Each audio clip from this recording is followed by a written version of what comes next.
Chers frères et sœurs, loué soit Jésus-Christ. Aujourd'hui, 16 mars 2025, l'Église célèbre le deuxième dimanche du temps de Carême à Nicée. Et des textes qui nous sont proposés, un message central se dégage pour notre existence humaine et pour notre vie de foi. Dans la première lecture, Abraham, après sa victoire sur les rois de la vallée de Siddim et l'offrande de la dîme des revenus de la guerre au prêtre Melchisédek, bénéficie des promesses de la part de Dieu. Il s'agit précisément de la promesse d'une terre et d'une descendance nombreuse. Pour garantir l'irrévocabilité de ces promesses, Dieu conclut une alliance avec son serviteur Abraham, comme pour dire qu'il tiendra nécessairement à sa parole. La réalisation de cette promesse se fera périodiquement dans l'histoire du peuple d'Israël, d'abord en Isaac, en Jacob, et de manière plus parfaite et ultime en la personne de Jésus-Christ. Cette vérité nous est dévoilée dans l'évangile de ce jour. En effet, 8 jours après la profession de foi de Pierre, qui reconnaît Jésus comme le Christ et l'envoyé de Dieu, et la première annonce de sa passion, Jésus prit avec lui Pierre, Jacques et Jean et monta sur une montagne pour y prier. Devant eux, il fut transfiguré. Les apôtres virent 2 hommes, Moïse et Élie, qui s'entretenaient avec lui, et la voix du Père qui désigne Jésus comme son Fils bien-aimé et recommande à ses disciples de l'écouter. Cette scène, aussi simple qu'elle puisse paraître, est riche de symboles. D'abord, la montagne est le lieu de la rencontre avec Dieu. Souvenons-nous justement d'Élie sur le mont Horeb, de Moïse sur le mont de Sinaï, et Jésus lui-même qui y allait régulièrement. La transfiguration désigne la nature divine de Jésus. En réalité, Jésus manifeste ce qu'il est en réalité à ses apôtres. Moïse et Élie, qui se tenaient aux côtés de Jésus, traduisent respectivement la loi et les prophètes. Leur présence aux côtés de Jésus atteste en réalité que Jésus est l'accomplissement parfait de ce qu'ont annoncé les prophètes et des promesses de la loi juive. Mais pourquoi Jésus avait-il besoin de témoins?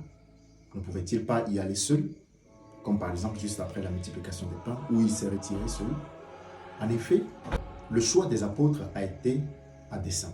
Jésus, connaissant la fragilité de la foi de ses apôtres et les événements à venir qui pourraient paraître déconcertants pour ces derniers, a voulu, avant d'affronter l'épreuve de la croix, affermir la foi de ses apôtres. D'où leur choix. Il leur révèle sa divinité, il leur révèle la gloire, la victoire de la résurrection, sa victoire sur la mort avant d'affronter les épreuves. C'est là un message fort, un message d'espérance, un message d'assurance que Jésus donne à ses disciples, aussi subtil soit-il. Ce message nous rejoint nous aussi aujourd'hui. Que de fois nous peinons pour notre réalisation sociale et spirituelle. Que de fois nous luttons sans réussite pour affronter. Que de fois nous peinons pour notre réalisation sociale et spirituelle. Que de fois nous luttons pour notre réussite et pour le triomphe de la vérité et de la justice, mais en vain, à cause de la méchanceté de l'homme. Que de fois nous avons donné le meilleur de nous-mêmes, ne serait-ce que pour jouir du bonheur, du minimum de bonheur, mais sans y parvenir. Que de fois nous avons tout essayé, ici et là, mais toujours échoué, comme si nous avions été condamnés au malheur, à l'échec et à la misère. Mais c'est justement au cœur de ces souffrances, au cœur de ces découragements, au cœur de toutes ces difficultés que Jésus nous rejoint et semble dire à chacun de nous aujourd'hui à voix basse: courage mon ami, c'est bientôt fini. La victoire finale est assurée.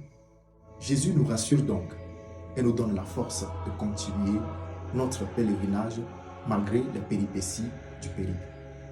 Et justement, après avoir bénéficié de cette assistante divine, nous devons en être des témoins dans le monde entier auprès de nos frères et sœurs qui en ont tant besoin.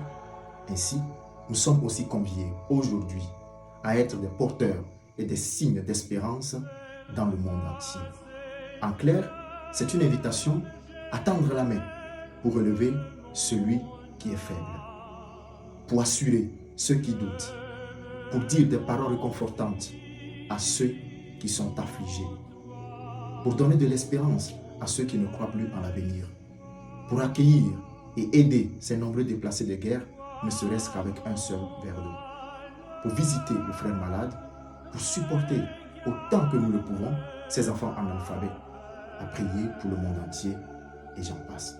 C'est ainsi que nous serons des témoins vivants de l'espérance au cœur de ce monde. Chers frères et sœurs, en plein carême, demeurons donc fermes dans nos combats.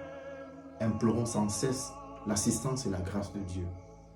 Les yeux fixés sur Jésus-Christ, entrons donc résolument dans le combat de Dieu. Loué soit Jésus-Christ.